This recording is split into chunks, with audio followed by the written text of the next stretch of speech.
Hello guys, welcome to Vijay Arts and Creatives. இன்னைக்கு நாம பார்க்க போறது ஆரியோ பிகினர்ஸ்க்கு என்னென்ன மெட்டீரியல்ஸ் தேவைப்படுன்றதை நம்ம பார்க்க போறோம். அண்ட் இந்த வீடியோக்குள்ள போறதுக்கு நம்ம சேனல் லைக் பண்ணுங்க, ஷேர் பண்ணுங்க, கமெண்ட் பண்ணுங்க, அண்ட் சப்ஸ்கிரைப் பண்ண மறந்துடாதீங்க. இப்போ வாங்க வீடியோக்குள்ள போகலாம். இப்போ நம்ம பார்க்க போறது ஆரி ஃப்ரேம். இந்த ஆரி ஃப்ரேம் வந்து 10 இன்ச்ல இருக்கு, 18 இன்ச்ல இருக்கு. 10 இன்ச் வந்து நம்மளுக்கு அந்த அளவுக்கு யூஸ்ஃபுல் இருக்காது. ஆனால் 18 இன்ச் ஃப்ரேம் வந்து ரொம்பவே யூஸ்ஃபுல்லாக இருக்குது. பிகாஸ் இது நல்லா பெருசாகவும் இருக்கிறதுனால நம்ம ப்ளவுஸ் போடுறதுக்கு, சாரீஸில் டிசைன் பண்ணுறதுக்கு ரொம்பவே ஈஸியாகவும் கம்ஃபர்டபுளாகவும் இருக்கும். மோஸ்ட்லி ஆரி ஒர்க் போடுறவங்க 18 இன்ச் ஃப்ரேமே வாங்குங்க அப்படின்றத நான் சஜஸ்ட் பண்ணுறேன். அடுத்து நம்ம பார்க்க போகிறது ஆரி நீடில். இதில் வந்து 2 டைப் ஆஃப் நீடில் இருக்குது. ஒன்று வந்து த்ரெட் நீடில், இன்னொன்று வந்து பீட்ஸ் லோடிங் நீடில். இதில் என்ன டிஃப்ரென்ஸ் அப்படின்னா, த்ரெட் நீடிலில் வந்து இங்கே வந்து பெருசாக இருக்குது, பட்டையாக இருக்கிறதுனால நம்மளுக்கு வந்து த்ரெட் போடுறதுக்கு ரொம்பவே யூஸ்ஃபுல்லாக இருக்கும். இது பீட்ஸ் லோடிங் நீடிலில் பார்த்தீங்கன்னா இங்கே வந்து கம்பிக்கு வந்து நல்ல கேப் பெருசாக இருக்கிறதுனால நம்ம லோட் பண்ணுறதுக்கு ரொம்ப கம்ஃபர்டபுளாகவும் இருக்கும். அண்டு இதுக்கு என்ன, இதில் வந்து பிராண்டட் அண்டு ஸ்டீல், இதில் வந்து 2 டைப்ஸ் ஆஃப் நீடில்ஸ் இருக்குது. பிராண்டட் வந்து நான் துலிப் நீடில் தான் யூஸ் பண்ணுறேன். அண்டு இது வந்து ஸ்டீல் நீடில். மோஸ்ட்லி இதுக்கு என்ன டிஃப்ரென்ஸ் அப்படின்னா, இது கொஞ்சம் பட்டையாக இருக்கிறதுனால நம்மளுக்கு இப்போ ரொட்டேட் பண்ணும்போது ரொம்பவே அன்கம்ஃபர்டபுளாக இருக்கும். பிகினர்ஸ்க்கு ரொம்பவே அன்கம்ஃபர்டபுளாக இருக்கும். மோஸ்ட்லி இதை யூஸ் பண்ண மாட்டாங்க யாரும். ஆனால் இந்த ஸ்டீல் நீடில் பார்த்தீங்கன்னா இது நல்லா ரொட்டேட் பண்ணுறதுக்கு ஈஸியாக இருக்கும். ஸோ உங்களுக்கு நீடில் யூஸ் பண்ணி த்ரெட் டிசைன் போடுறதுக்கு ரொம்பவே ஈஸியாகவும் இருக்கும். பிகினர்ஸ்க்கு ரொம்பவே ஹெல்ப்ஃபுல்லாக இருக்கும்.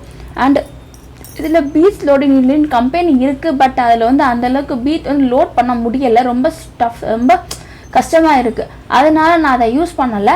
நான் வந்து இந்த ஸ்டீல் நீடில் தான் யூஸ் பண்ணிகிட்ருக்கேன். பிகாஸ் இதில் வந்து நல்லாவே பீட்ஸ் வந்து நிறையவே லோட் பண்ணிக்கலாம். அதுக்காக தான் நான் யூஸ் பண்ணிகிட்ருக்கேன். போடுறதுக்கு ரொம்பவே கம்ஃபர்டபுளாக இருக்குது. பிகினர்ஸ்க்கு நான் வந்து ஸ்டீல் நீடில் தான் நான் சஜெக்ட் பண்ணுவேன். பிகாஸ் இதில் வந்து ரொட்டேட் பண்ணுறதுக்கு ஈஸியாக இருக்கிறதுனால அவங்களுக்கு ரொம்பவே ஈஸியாக இருக்கும். போடுறதுக்கு ரொம்ப ஈஸியாகவும் இருக்கும். இது வந்து கொஞ்சம் பட்டையாக நடுவில் வர்றதுனா, என்னதான் பிராண்டடாகவே இருந்தாலும் இது பட்டையாக வர்றதுனால நம்மளுக்கு வந்து போடுறதுக்கு ரொம்பவே அன்கம்ஃபர்டபுளாகவும் இருக்கும். இல்லை எனக்கு இது ரொம்ப கம்ஃபர்டபுளாக இல்லை, இதுதான் எனக்கு கம்ஃபர்டபுளாக இருக்கிறவங்களுக்கும் இதே யூஸ். அடுத்து நம்ம பார்க்க போகிறது த்ரெட்.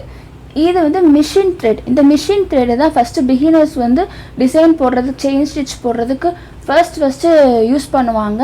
இந்த மிஷின் த்ரெட்டில் நம்ம போட்டு ப்ராக்டிஸ் பண்ணதுக்கு அப்புறமா தான் இந்த சில்க் த்ரெட் நம்ம போடுவோம். இதில் வந்து வெரைட்டிஸ் ஆஃப் கலர்ஸ் இருக்குது. இதோட பிராண்டட் வந்து டபுள் பெல் பிராண்டு தான் நாங்கள் யூஸ் பண்ணிக்கிட்டு இருக்கேன். வேறு எதுவும் பிராண்டட் இருக்கிறவங்களும் வாங்கிக்கலாம். இல்லை வெரைட்டிஸ் ஆஃப் கலர்ஸும் இருக்குது. எடுத்தோம் நம்ம அந்த மிஷின் த்ரெட் யூஸ் பண்ணி நம்ம போட்டோம்னா, இதை போட்டோன்னா உங்களுக்கு ரொம்ப ஈஸியாகவும் கம்ஃபர்டபுளாகவும் இருக்கும். எடுத்தோன்னே இந்த சில்க் த்ரெட் நீங்கள் போட்டிங்க அப்படின்னா உங்களுக்கு வந்து இந்த பிசிறு தட்டும், இந்த மாதிரி கொஞ்சம் கம்ஃபர்டபுளாகவும் இருக்காது.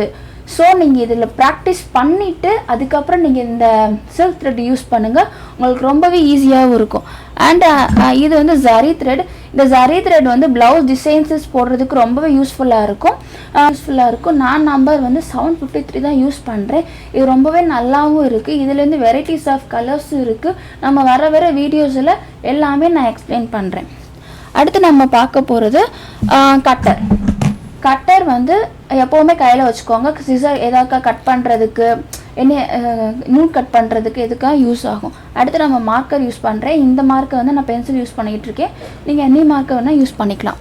அடுத்து வந்து கம். இந்த ஃபெஃபிசரி கம் வந்து எப்போவுமே எல்லார் கையிலையுமே ஃபேப்ரிக் லுக் இருந்தே ஆகணும். இது ரொம்ப நல்லா ஸ்டிக்கியாகவும் நல்லா ஒட்டுறதுனால இதை நம்ம மோஸ்ட்லி எல்லாருமே யூஸ் பண்ணுறது. லாஸ்ட் அண்ட் ஃபைனல் நம்ம பார்க்க போகிறது இந்த பாப்பிங் கிளாத்து. இந்த பாப்பிங் கிளாத் வந்து பிகினர்ஸ்க்கு எப்போவுமே ஃபஸ்ட்டு போடுறவங்க இதைத்தான் போடுவாங்க. ஏன் அப்படின்னா சில்க் கிளாத்லேயே நம்ம போடலாம். ஆனால் போட்டோம் அப்படின்னா அது அந்த அளவுக்கு கம்ஃபர்டபுளாகவும் இருக்காது. ரெண்டாவது அதை நம்ம பிசிறு தட்டிக்கிட்டே இருக்கும், நம்மளால் போட முடியாது. பிகினர்ஸ்க்கு ரொம்பவே டஃப்பாக இருக்கும். எடுத்தோன்னு நம்ம அந்த பாப்பிங் கிளாத் நம்ம போட்டு டிசைன்ஸ்லாம் போட்டு ப்ராக்டிஸ் பண்ணிவிட்டு அதுக்கப்புறம் நீங்கள் அதில் போட்டிங்கன்னா உங்களுக்கு ரொம்பவே ஈஸியாக இருக்கும். ஓகே ஃப்ரெண்ட்ஸ், இன்றைக்கி நான் பார்த்த வரைக்கும் உங்களுக்கு ரொம்பவே யூஸ்ஃபுல்லாக இருக்கும்னு நான் நினைக்கிறேன். உங்களுக்கு எனி டவுட்ஸ் இருந்துச்சுன்னா நீங்கள் எனக்கு கமெண்ட் செக்ஷனில் கொஸ்டின் பண்ணிக்கலாம், நான் அதுக்கு ரிப்ளையும் பண்ணுறேன். அண்டு இந்த சேனல் இந்த வீடியோ வந்து உங்களுக்கு ரொம்ப பிடிச்சிருந்துச்சுன்னா என்னோட சேனலை லைக் பண்ணுங்கள், ஷேர் பண்ணுங்கள், கமெண்ட் பண்ணுங்கள் அண்ட் சப்ஸ்கிரைப் பண்ண மறந்துடாதீங்க. தொடர்ந்து இந்த கிளாஸஸை நீங்கள் பார்த்துக்கிட்டே வாங்க, உங்களுக்கு ரொம்பவே யூஸ்ஃபுல்லாக இருக்கும். தேங்க்யூ ஃபார் வாட்சிங்.